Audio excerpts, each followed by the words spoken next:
Pemuda hebat adalah pemuda yang memiliki satu, speed and power. Apa itu speed?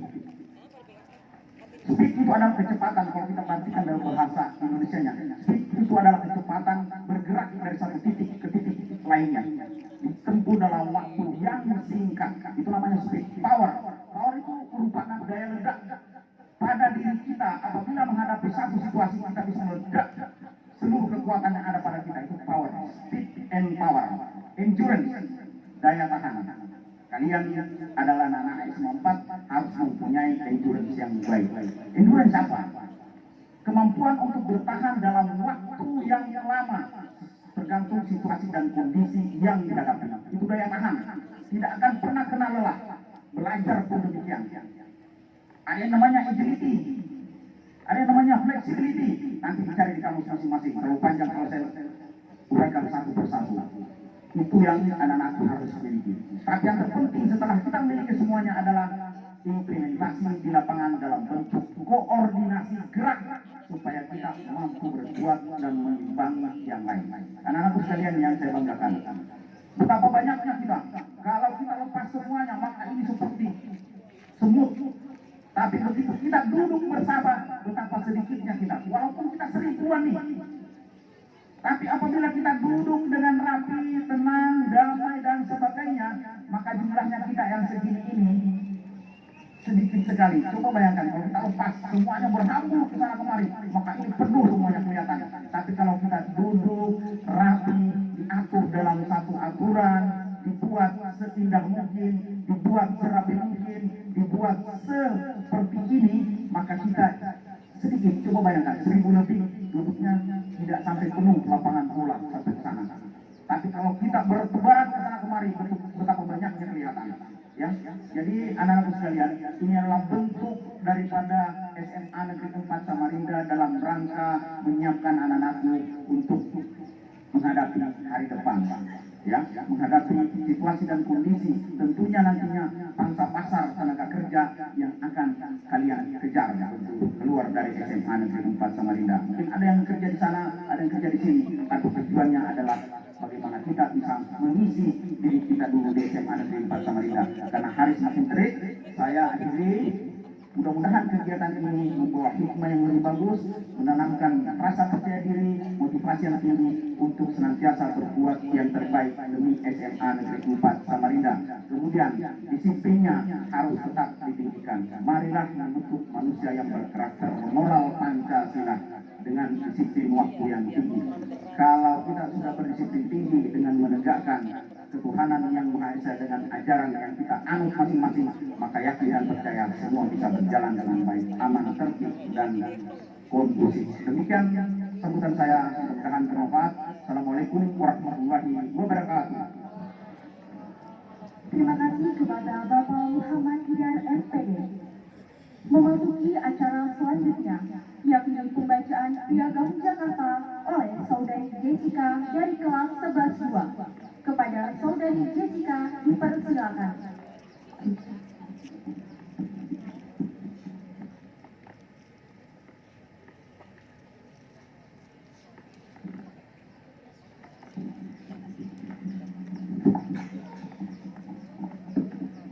Piagam Jakarta, bahwa sesungguhnya kemerdekaan itu ialah hak segala bangsa, dan oleh sebab itu maka penjajahan di atas dunia harus dihapuskan karena tidak sesuai dengan pri kemanusiaan dan pri keadilan.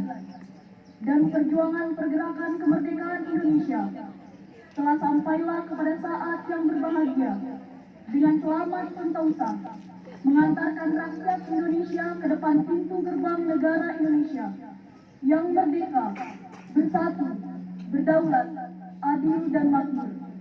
Atas berkat rahmat Allah yang Maha Kuasa dan dengan didorongkan oleh keinginan luhur supaya berkehidupan kebangsaan yang bebas, maka rakyat Indonesia menyatakan dengan ini kemerdekaannya.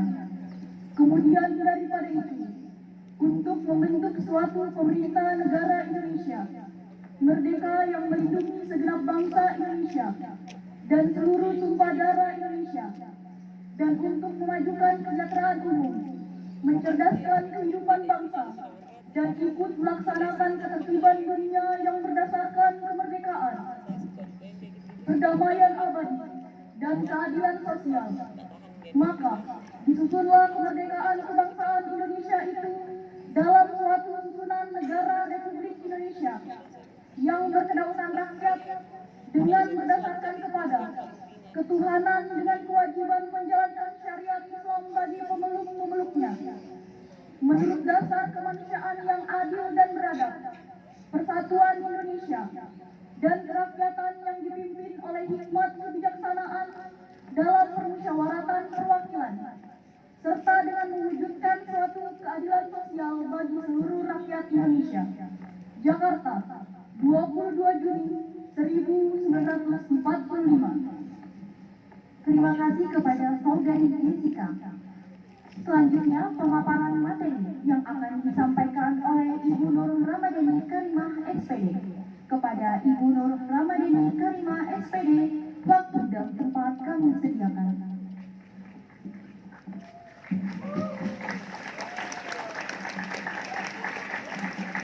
Assalamualaikum warahmatullahi wabarakatuh. Baik, tadi kalian sudah mendengarkan tentang Piagam Jakarta, isinya ya. Nah, di Piagam Jakarta sama nggak dengan Undang-Undang Pembukaan Undang-Undang Dasar 1945? Sama, ada yang bilang sama, ada yang bilang beda. Oke, di Piagam Jakarta dengan Undang-Undang Pembukaan Undang-Undang Dasar 1945 ada perbedaannya. Ada yang tahu perbedaannya apa? Apa nak? Oke, sila pertama, ya. Di Piagam Jakarta disebutkan bahwa ketuhanan dengan kewajiban menjalankan syariat Islam bagi pemeluk-pemeluknya. Sedangkan di pembukaan undang-undang, sila pertama adalah ketuhanan yang Maha Esa. Kenapa seperti itu? Ada yang tahu alasannya? Ada yang tahu? Oke, yang tahu boleh maju deh. Ada yang berani? Oke, 50.000 kata Bapak. Ayo. Ada yang berani? Ini mah dari kelas 10 ya untuk PKN dan kelas 11.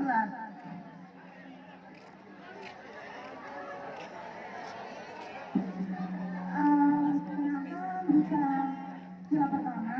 Karena kita di Indonesia itu memiliki beraneka ragam agama, makanya ditulis di sila pertama itu ketuhanan yang Maha Esa. Betul atau salah? Betul atau salah? Yang bilang salah, coba kasih alasannya nih. Mana dulu yang bilang salah? Tadi ada yang angkat tangan di sebelah sini.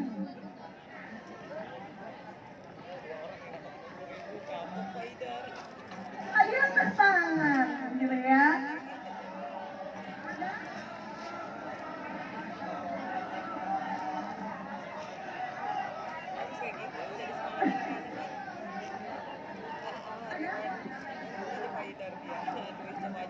Nggak ada, oke.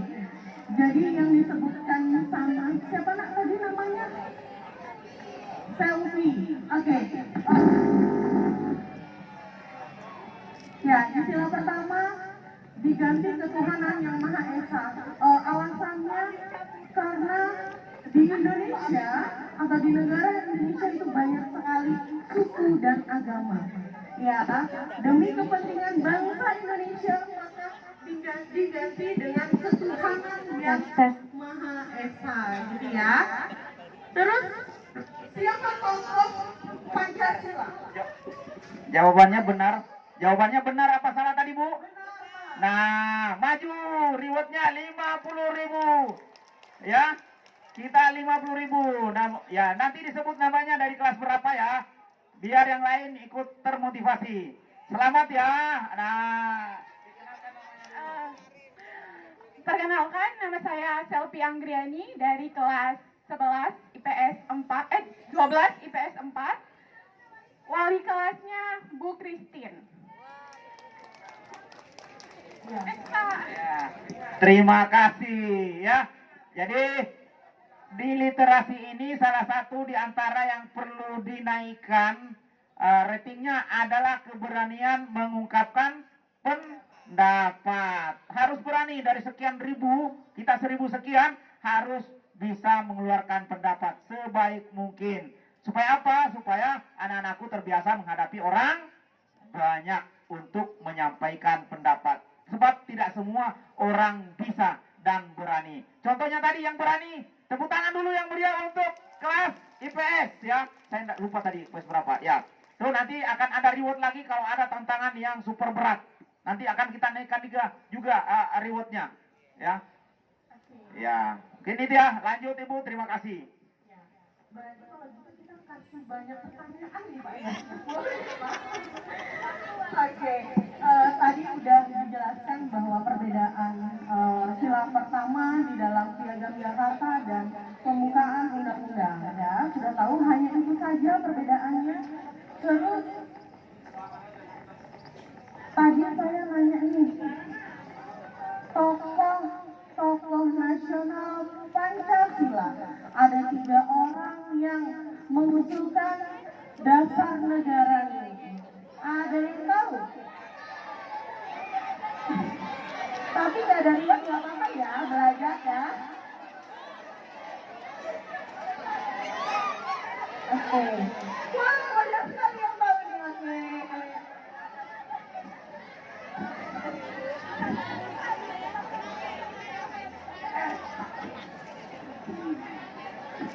Perkenalkan, nama saya Sarita dari kelas 2. Jadi saya akan menjawab pertanyaan siapa aja tokoh dalam pembuatan Pancasila. Nah, yang pertama adalah Muhammad Yamin, kedua Mr. Supomo, yang ketiga Insinyur Soekarno. Terima kasih. Oke, ya tadi itu adalah tokoh-tokoh nasional. Oh, di nasional, sini nak. Alhamdulillah. Oke, ya kita bukan mengharapkan reward, tapi di sini kita sama-sama belajar dan sama-sama mengingat, menghargai jasa-jasa para pahlawan. Oke. Nah di dalam pembukaan Undang-Undang Dasar 1945, di situ ada tujuan bangsa Indonesia. Di alinea keberapa? Alinea keempat, ya. Oke, di alinea keempat di situ udah tertuang bahwa ada tujuan bangsa Indonesia. Ada yang hafal pembukaan alinea keempat? Ada yang hafal nggak? Pembukaan undang-undang, ada yang hafal alinea keempat? Nggak ada yang hafal. Oke, nanti PR buat saya untuk kelas 11, saya mengajar PKN di kelas 11, untuk menghafalkan undang-undang ya. Ya, jadi wajib hafal gitu ya. Oke, dari Pancasila nih, sila pertama sampai sila kelima,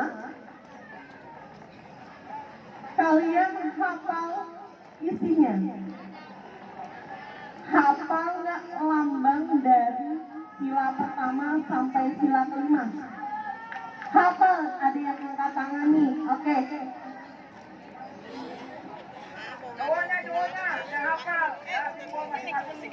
Oke, ini dia hafal simbol katanya ya. Simbolnya apa? Ada pertemanannya nak? Ada pertemanannya. Ya. Iya, perkenalkan nama saya Graciela Melodia Putri dari kelas 12 IPS 4. Jadi lambang pertama itu bintang, lambang kedua rantai, lambang ketiga kepala, bukan beringin, baru terus yang keempat itu kepala banteng, terus yang kelima itu padi dan kapas. Mantap. Iya, benar ya Nak ya. Kenapa saya menanyakan ini? Ya, kenapa saya menanyakan ini Bapak Ibu? Karena selama saya mengajar dari 2017 sampai sekarang masih saja siswa itu tidak tahu simbolnya Bapak Ibu. Kebalik-balik kadang-kadang gitu ya. Makanya saya menanyakan. Oke. Setelah itu dari Pancasila banyak sekali di dalam kehidupan sehari-hari sudah kalian lakukan. Nanti akan dilanjutkan oleh Ibu Paradita untuk penerapan Pancasila dalam kehidupan sehari-hari. Ya, oke. Saya akhiri dengan ada sedikit pantun. Belum ya. Ntar dulu ya cakepnya ya. Oke. Langit tampak biru tanpa awan, baik di Bengkulu maupun di Majalengka.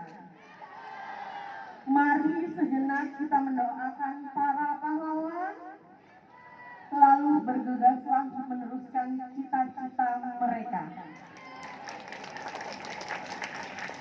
Satu lagi, aduhai sebentarnya hidup di dunia.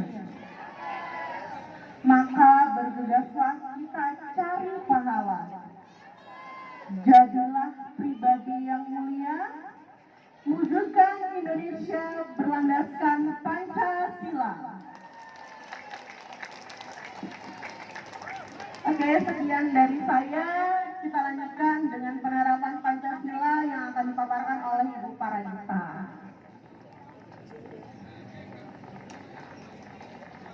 Assalamualaikum warahmatullahi wabarakatuh. Selamat pagi semuanya. Nah, selanjutnya saya akan memberi sedikit penjelasan tentang penerapan dari sila-sila Pancasila, di mana ada 5 nilai-nilai Pancasila. Yang pertama yaitu ketuhanan yang Maha Esa. Ketuhanan yang Maha Esa bisa diterapkan dengan diri kita percaya bahwa ada Tuhan yang Maha Esa yang mengatur segala tindak laku kita di dunia. Lalu yang kedua adalah beribadah sesuai dengan agama dan kepercayaan yang kita anut masing-masing dan tidak memaksakan kehendak agama kita kepada orang lain. Misalnya nih, kalian di lingkungan itu Islam semua, terus ada non-Muslim. Kalian nggak bisa memaksakan bahwasanya non-Muslim ini harus mengikuti ajaran Islam, karena disitulah ada sikap toleransi yang mengatur kehidupan kita supaya rukun. Lalu yang kedua ada kemanusiaan yang adil dan beradab. Yang pertama, membela kebenaran dan keadilan dimanapun kita berada. Yang kedua, menegakkan persamaan hak dan kewajiban, bahwasanya hak itu ada karena kita telah selesai telah melakukan kewajiban. Terus tidak bersikap semena-mena dengan orang lain, terlepas dari apa warna kulitnya, dari agama apa, sukunya apa, rasnya apa. Kita harus hidup saling menghargai satu sama lain dan bersikap adil. Yang ketiga ada persatuan Indonesia. Yang pertama, cinta tanah air yang bisa kita terapkan dengan membeli produk-produk dalam negeri dan tidak bergantung kepada produk-produk luar. Yang kedua, kita dapat mengharumkan nama baik bangsa melalui prestasi akademik maupun non-akademik. Kalau di lingkungan sekolah mungkin bisa ada yang sebagai atlet, ada yang sebagai orang-orang yang suka ikut olimpiade. Itu sebenarnya membanggakan nama sekolah.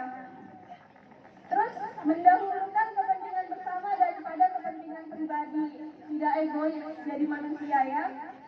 Terus yang keempat ada kerakyatan yang dipimpin oleh hikmah dan kebijaksanaan dalam permusyawaratan. Oke. Yang pertama adalah mengedepankan musyawarah untuk mencapai mufakat. Dari sini kita belajar untuk mengemukakan pendapat, menghargai pendapat orang lain, serta menyelesaikan masalah dengan berunding bersama. Nah, tidak memaksakan kehendak pada orang lain. Menghargai pendapat orang lain seharusnya masuk ya. Terus, setiap warga negara itu punya hak untuk berpendapat dan didengar dengan tujuan Contoh kecil di sekolah ketika pemilihan ketua kelas. Semua orang berhak untuk memilih, berhak untuk mengajukan dirinya. Yang terakhir ada keadilan sosial bagi seluruh.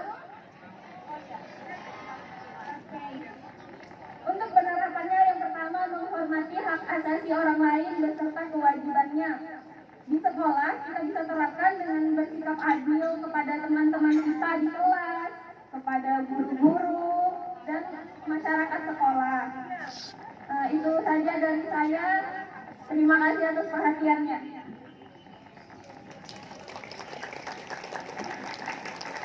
Terima kasih kepada Ibu Nur Ramadhani Karimah dan terima kasih juga kepada Kak Ibu Faranita dari PPL Unmul. Baiklah Bapak Ibu Guru dan teman-teman yang berbahagia, itulah tadi pembacaan Piagam Jakarta dan penyampaian materi tentang Pancasila. Sebelum berakhirnya acara hari ini, saya ada pantun lagi nih. Dilancarkan lagi ya.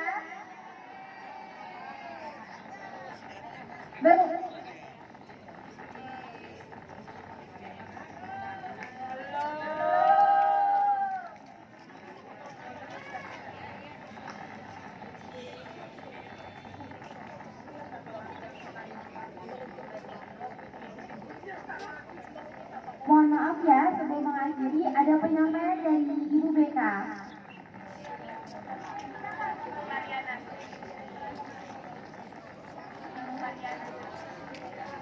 Kepada Ibu Dr. Anda Mariana, waktu dan tempat kami sediakan.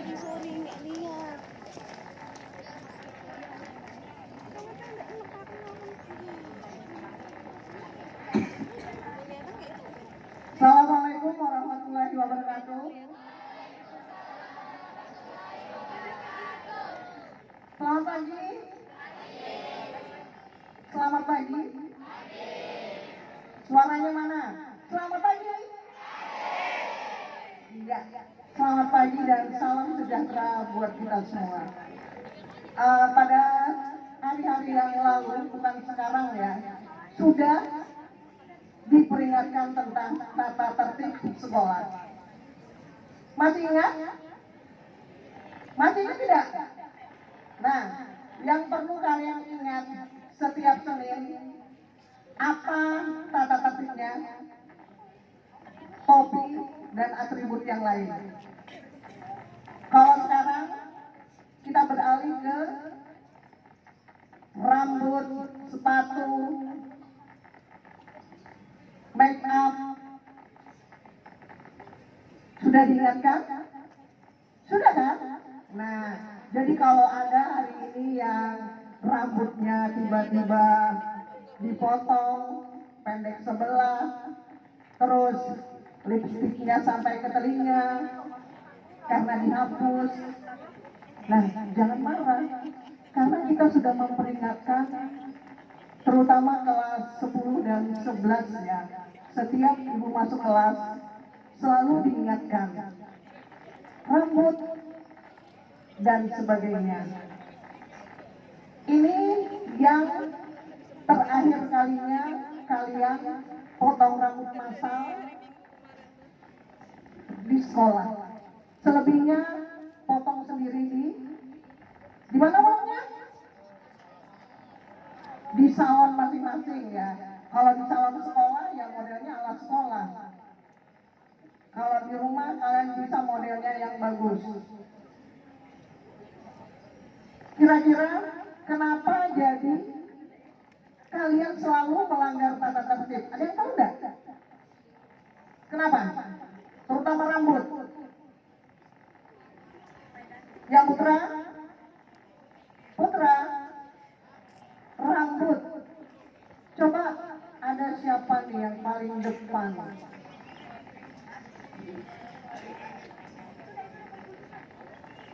Mana Roid? Roid ada?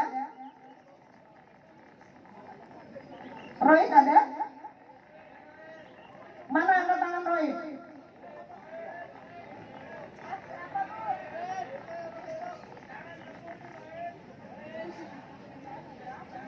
Kalau tidak ada, yang di depan aja, Aikal. Silakan maju ke depan.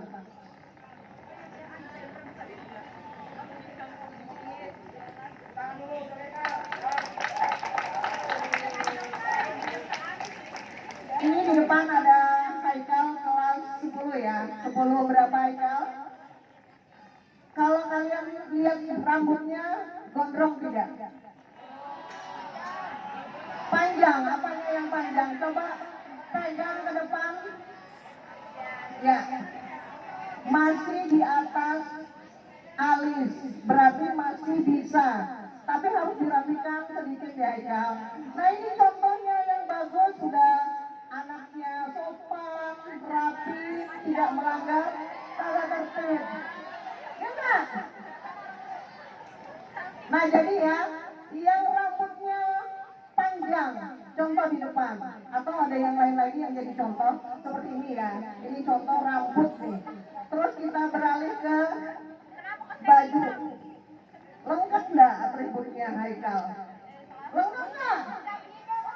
Lengkap. Nah ini ya. Sepatunya tentunya kan dilepas semua, jadi sepatunya tidak dipakai. Silakan Haikal.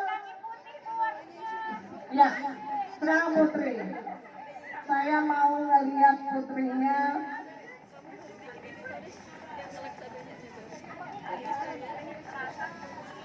Yang pakai masker, tolong dibuka. Yang ini, iya. Oke. Sini maju ke depan. Nggak mau.